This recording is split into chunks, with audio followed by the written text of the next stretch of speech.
The morning sun cast long shadows across the cobblestone courtyard of Buckingham Palace as Sergeant James Mitchell adjusted his red tunic one final time. 23 years he had served as a Queen's Guard, and in all that time, he had never wavered from his duty. The tourists gathered outside the palace gates, cameras ready, hoping to catch a glimpse of the famous guards who stood motionless like living statues. James took his position at the main entrance, his bearskin hat sitting perfectly atop his head, his face a mask of stoic professionalism. The rules were clear and had been drilled into him since his first day of training. Maintain composure at all times, do not interact with the public, and never under any circumstances break character while on duty. These weren't just guidelines, they were sacred commandments that separated the Queen's Guard from ordinary soldiers. The crowd began to thicken as the morning progressed. Children pointed excitedly at the guards, their parents snapping photos and trying to make the soldiers smile or react. James had seen it all before. People making funny faces, telling jokes, even trying to startle them with loud noises. He remained unmoved, his eyes fixed straight ahead, watching everything while appearing to see nothing. Around midday, something different caught James's attention from the corner of his eye. An elderly woman in a worn purple coat was struggling to navigate through the crowd.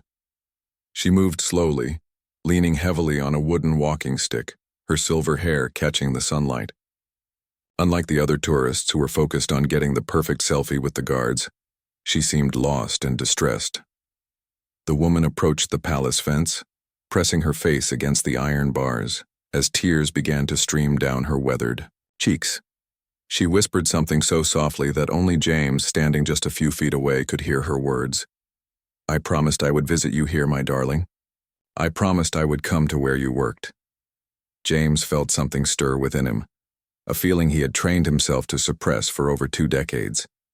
His military discipline warred with his human compassion as he watched the elderly woman clutch a faded photograph to her chest. Through his peripheral vision, he could see that the picture showed a young man in a Queen's Guard uniform, smiling proudly at the camera. The woman continued to speak in hushed tones to the photograph, oblivious to the curious stares of other tourists. "Your father would have been so proud to see you in that uniform, Tommy. You always said you wanted to protect the Queen, just like your grandfather did during the war." James's heart began to race as he realized what he was witnessing. This wasn't just another tourist seeking a photo opportunity. This was a grieving mother visiting the place where her son had once served. The military training that had become second nature to him suddenly felt less important than the human moment unfolding before his eyes. The crowd around the woman grew larger, with people pushing past her to get closer to the guards for their pictures. Someone accidentally bumped into her, causing her to stumble slightly and nearly drop the precious photograph. James watched as she struggled to regain her balance, her walking stick trembling in her grip. For the first time in his career, Sergeant James Mitchell faced a choice that would challenge everything he had been taught about duty and protocol. The regulations were crystal clear. Maintain position, do not engage with civilians, protect the dignity of the uniform at all costs. Breaking these rules could result in disciplinary action, demotion, or even discharge from his prestigious position.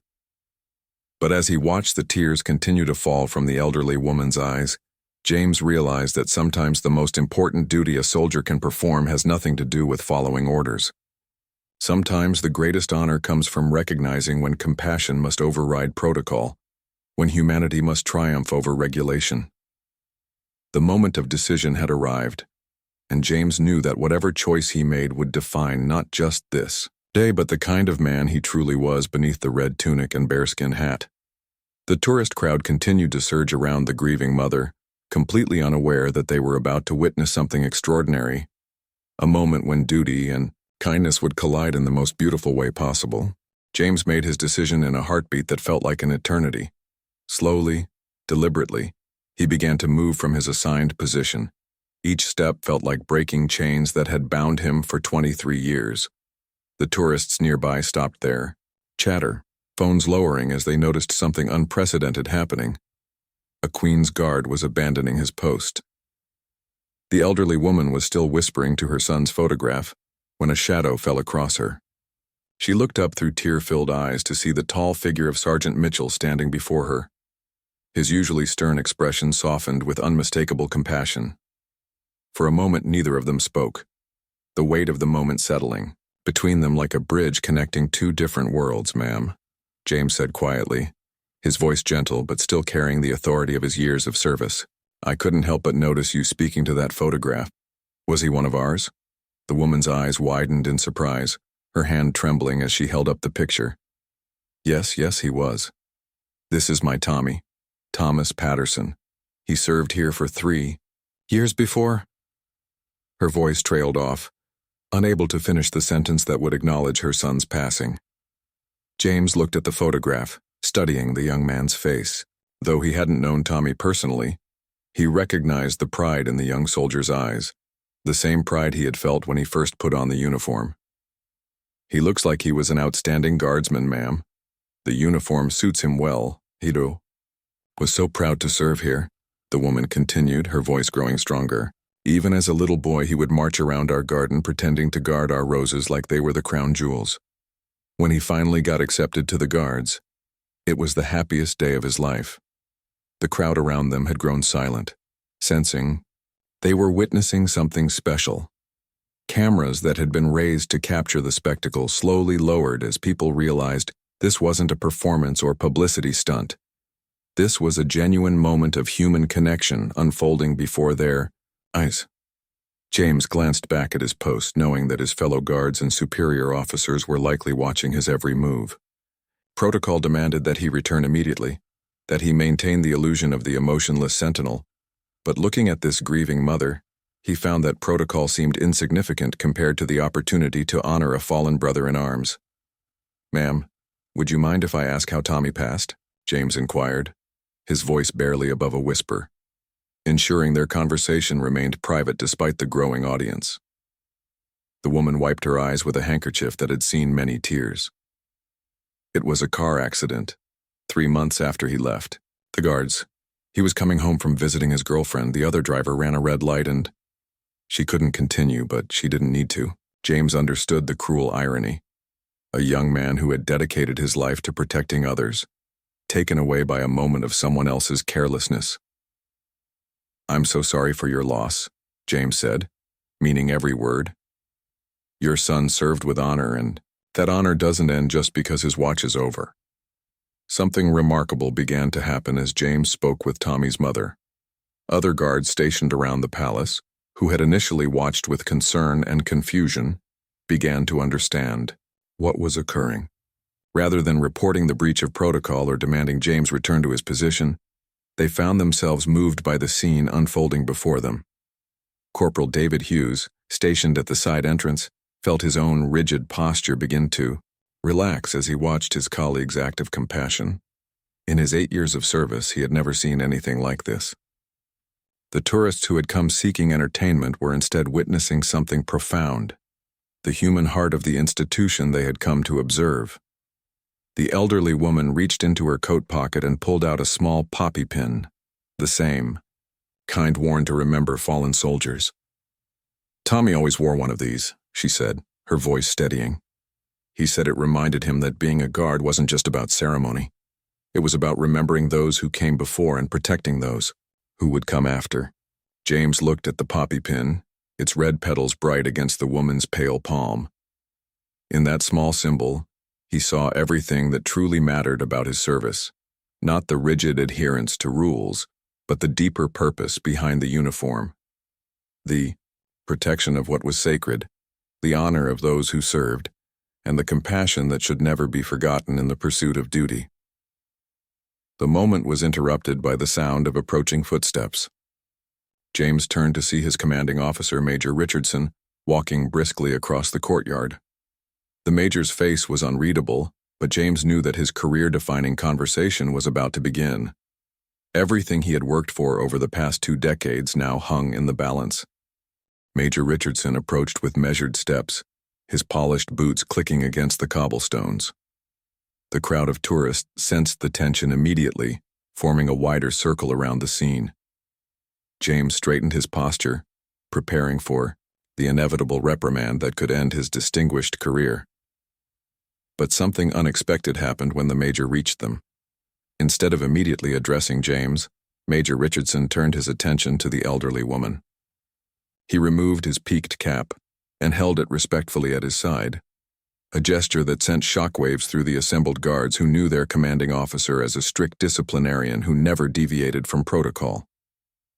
"Ma'am," the Major said, with surprising gentleness, "I am Major Richardson, commanding officer of these guards. I understand you're here to remember someone special." Tommy's mother looked up at this new figure with uncertainty, clutching her son's photograph closer to her chest. "I hope I haven't caused any trouble, sir. I just wanted to see where my Tommy worked. I know I shouldn't have upset your soldiers' duties." "Ma'am, you haven't upset anything," Major Richardson replied, his voice carrying a warmth that few had ever heard from him. "Your son served this regiment with honor, and his sacrifice deserves recognition, not just in death but in life through the love his mother continues to show him."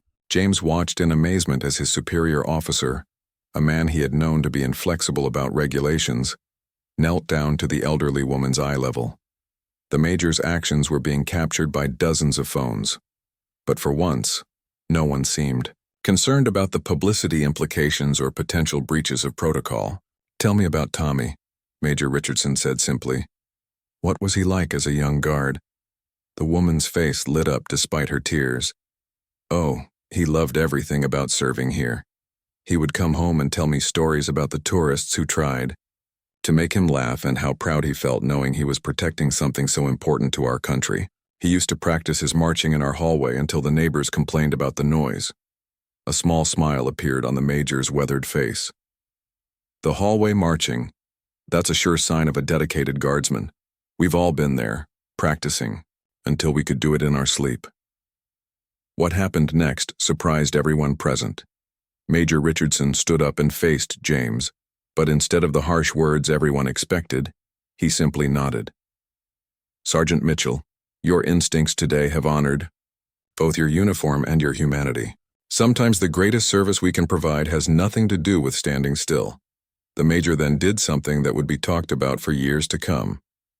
He raised his hand to his cap in a slow, deliberate salute, not to a superior officer, not to royalty, but to a grieving mother whose son had served their country.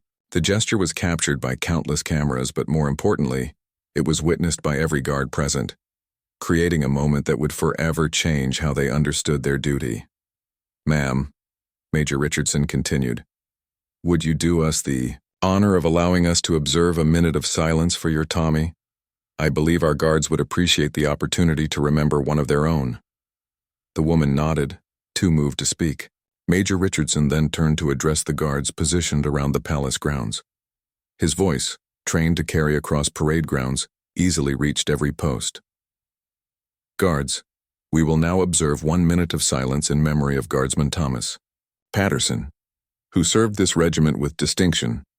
What followed was unprecedented in the modern history of the Queen's Guard. Every soldier within earshot came to attention, their movements synchronized despite being scattered across different posts. The tourists, sensing the gravity of the moment, fell completely silent. Even the busy London traffic seemed to quiet as if the entire city was paying its respects. During that minute of silence, something profound happened. The elderly woman placed the poppy pin from her pocket onto the palace fence, creating a small memorial where her son had once stood watch. James found himself thinking not just about Tommy Patterson, but about all the guardsmen who had served before them, and the families who had supported them through their dedication to duty. The silence was broken by an unexpected sound, the soft weeping of other tourists who had been moved by what they witnessed. What had begun as a casual sightseeing trip had transformed into something much more meaningful, a reminder that behind every uniform stands a real person with a real family who loves them. As the minute concluded, Major Richardson spoke again. "Thank you, ma'am. Your son's memory has honored us today, just as his service honored us when he was with us." The crowd began to disperse slowly, many people approaching the woman to offer their own words of sympathy and support. But the story was far from over. Unknown to anyone present, the images and videos captured of this moment were already beginning to spread across social media, carrying with them a message that would soon reach far beyond the palace gates. Within hours, the videos of the guards' compassionate response had gone viral across every major social media platform. The footage showed not just James's initial approach to the grieving mother, but the major's respectful salute and the unprecedented minute of silence observed by all the guards. The story spread with a speed that surprised everyone involved, carrying with it a wave of emotion that transcended national boundaries. Sarah Collins, a journalist from London, was among the tourists, who had witnessed the entire event. As a veteran reporter who had covered countless royal events, she understood immediately that she had witnessed something extraordinary. Her article, published that evening, was titled, "When Duty Meets Humanity, the Day the Queen's Guard Reminded Us What Service Really Means." The response to Sarah's article and the accompanying videos was overwhelming. Comments poured in from around the world, with people sharing their own stories of military service loss and the importance of honoring those who serve. Veterans from different countries wrote about how the Guards' actions had moved them to tears, while families of fallen soldiers expressed gratitude for seeing their loved ones' sacrifices acknowledged with such dignity.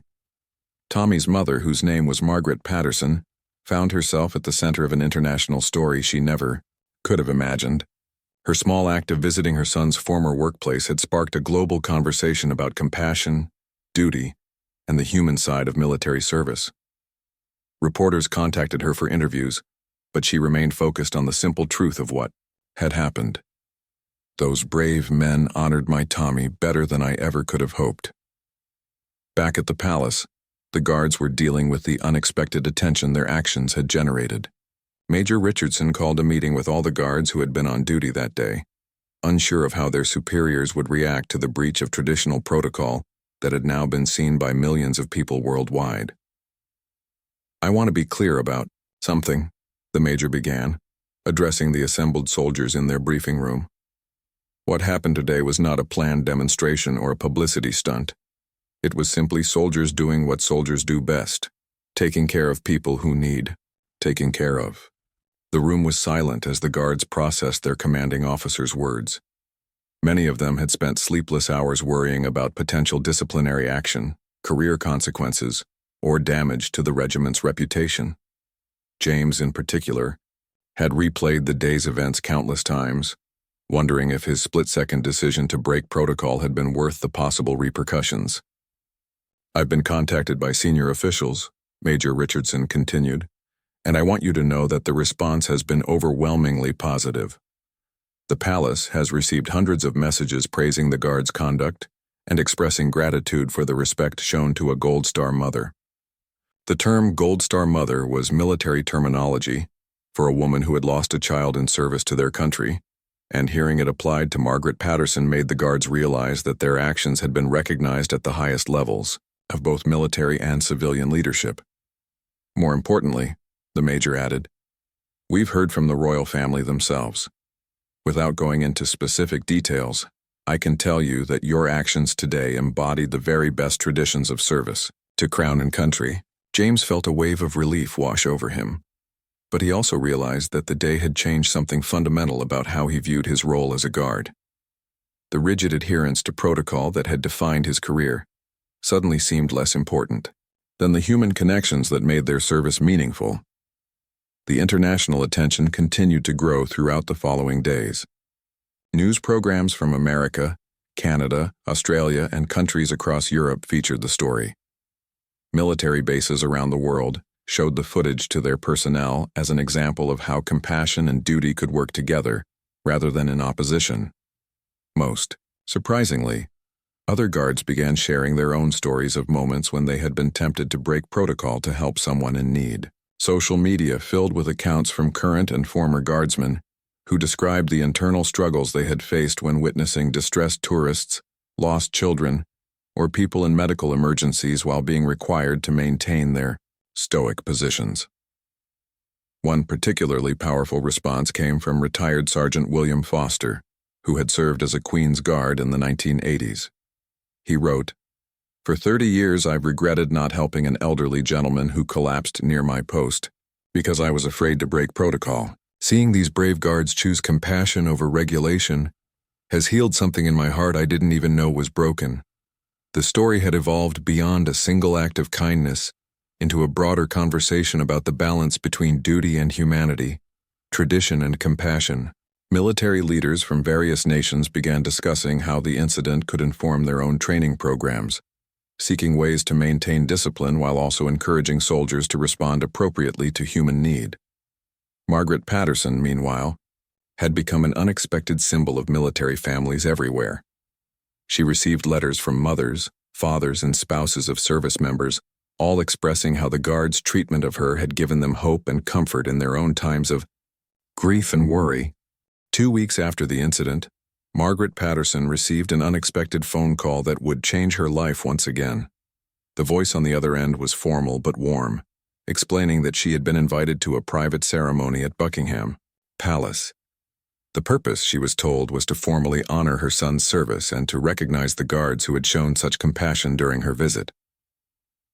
Margaret arrived at the palace on a crisp autumn morning, accompanied by her daughter Emma, who had driven up from Brighton specifically for the occasion.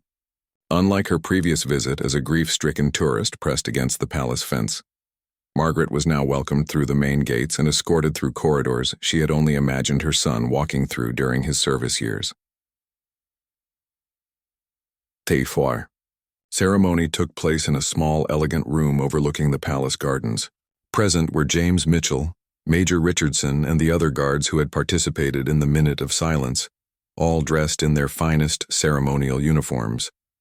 But the most surprising attendee was a representative from the royal household who had come to deliver a personal message of gratitude. "Mrs. Patterson," the royal representative began, "Her Majesty has asked me to convey her personal appreciation for your son's service and her admiration for the way our guards honored his memory. The compassion shown that day represents the very best of British military tradition." Margaret clutched Emma's hand tightly, overwhelmed by the recognition her son was receiving. "Tommy would never have believed this," she whispered to her daughter.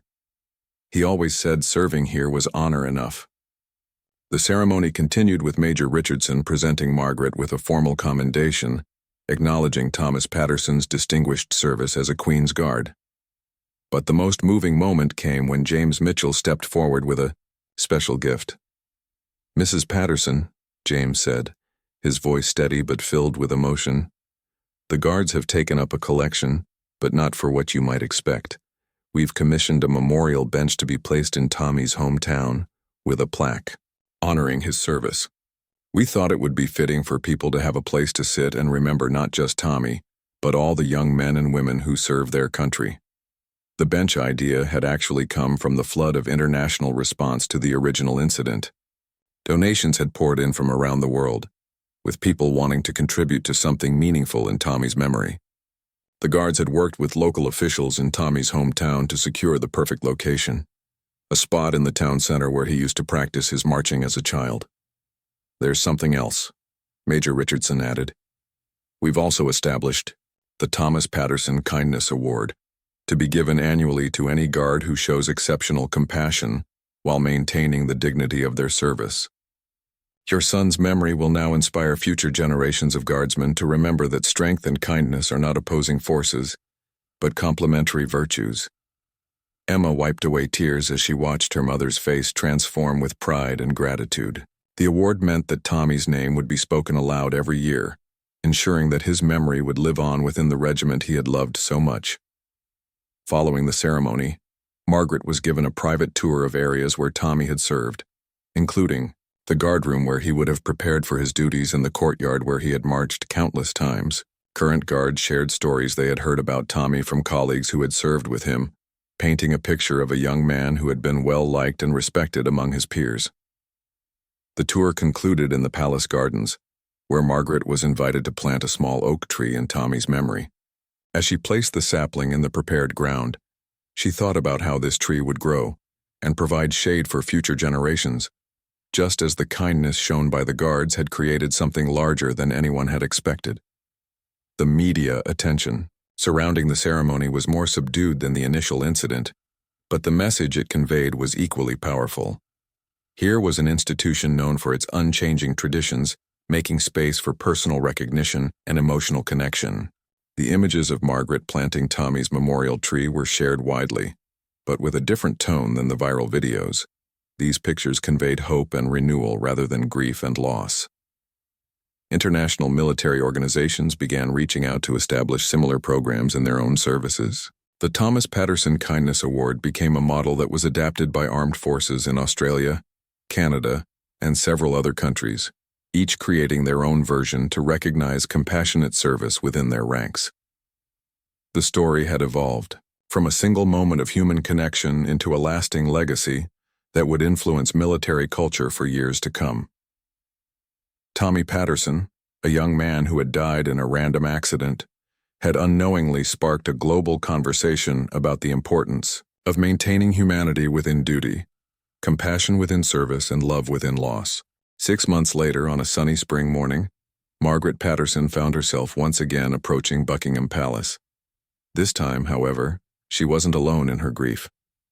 Beside her walked James Mitchell, no longer in his guard uniform, but dressed in civilian clothes, having recently retired from his position to become a counselor, specializing in military families dealing with loss.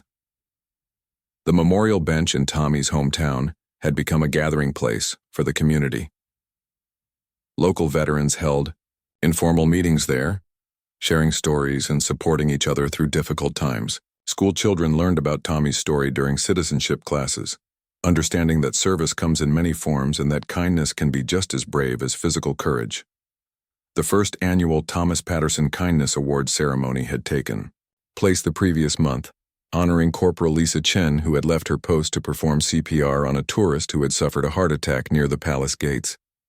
Her quick thinking and compassionate action had saved the man's life, proving that the guards had internalized the message that human need sometimes outweighs rigid protocol. It's amazing how one moment can change so many lives, Margaret reflected, as she and James walked through the palace grounds where Tommy's oak tree was now showing its first spring leaves. The sapling had survived the winter and was beginning to flourish, its new growth symbolizing the continuing impact of that day. When duty met compassion, James nodded, thinking about his own transformation. I spent 23 years believing that being a perfect soldier meant never showing emotion, never deviating from orders. That day with you taught me that being a perfect soldier sometimes means being perfectly human. Their visit that day had a special purpose. The palace had invited them to meet with a delegation of international military leaders who had come to study the changes implemented within the Queen's Guard following the incident. The British military's approach to balancing tradition with compassion had become a model studied in military academies around the world. During the meeting, General Harrison from the Australian Army spoke about how his forces had implemented their own version of the Kindness Award. We've seen a remarkable change in morale and public perception, he explained. Our soldiers feel more connected to their mission when they understand that protecting people sometimes means protecting their dignity and emotional well-being, not just their physical safety. Colonel Martinez from the Spanish Military Academy added, "The Tommy Patterson story has become required reading for our officer candidates. It demonstrates that true leadership sometimes means making difficult decisions that prioritize human need over institutional policy." Margaret listened to these discussions with a mixture of pride and amazement. Her son, who had dreamed of making a difference as a Queen's Guard, was continuing to influence military culture long after his death. The ripple effects of that single day of compassion were still spreading, touching lives in ways that no one could have predicted. The most significant change, however, was within the Queen's Guard itself. The rigid protocols remained in place for ceremonial duties, but new guidelines had been established for situations involving genuine human distress. Guards were now trained to recognize when compassion should override ceremony, and they were supported by their commanders when they made those difficult judgment calls. Sergeant First Class Maria Santos, who had replaced James as senior guard, explained the new approach. "We still maintain the same level of discipline and professionalism, but we've added something that was missing before: permission to be human when humanity is needed most." The training now included scenarios where guards practiced appropriate responses to various situations involving distressed visitors. They learned how to provide assistance while maintaining their dignity and the institution's reputation. Most importantly, they were taught that true strength sometimes manifests as gentleness, and that the greatest honor they could bring to their uniform was to wear it with both pride and compassion. As the day concluded, Margaret and James returned to Tommy's tree for a quiet moment of reflection. The young oak was surrounded by a small garden that palace groundskeepers had created, featuring flowers that bloomed at different times throughout the year to ensure that color and life were always present around Tommy's memorial. "You know what I think Tommy would say about all this?" Margaret asked, touching one of the tree's new leaves gently. "What's that?" James replied. "He'd probably laugh and say that all he ever wanted was to do his job well and make his mum proud. He never would have imagined that trying to be a good guard would lead to all this." James smiled, remembering his own motivations when he first joined the guard. "Maybe that's the point. The best changes often come from people who aren't trying to change anything. They're just trying to do the right thing." As they walked back toward the palace gates, Margaret reflected on the journey that had brought them to this point. What had begun as a mother's simple desire to honor her son's memory had evolved into a global conversation about compassion, duty, and the importance of maintaining humanity within institutions designed to serve and protect. The story of Tommy Patterson and the guards who honored him had become more than just a touching moment caught on camera. It had become a reminder that, behind every uniform, every protocol, and every tradition stands a human being capable of extraordinary kindness. And sometimes, that kindness can change the world in ways that no amount of military precision ever could. The sun was setting as Margaret took one last look at Buckingham Palace, knowing that tomorrow, guards would take their positions as they had for centuries. But now they would do so with the knowledge that their greatest duty was not just to protect a building or follow orders, but to honor the memory of those who had served before them by serving with both strength and compassion.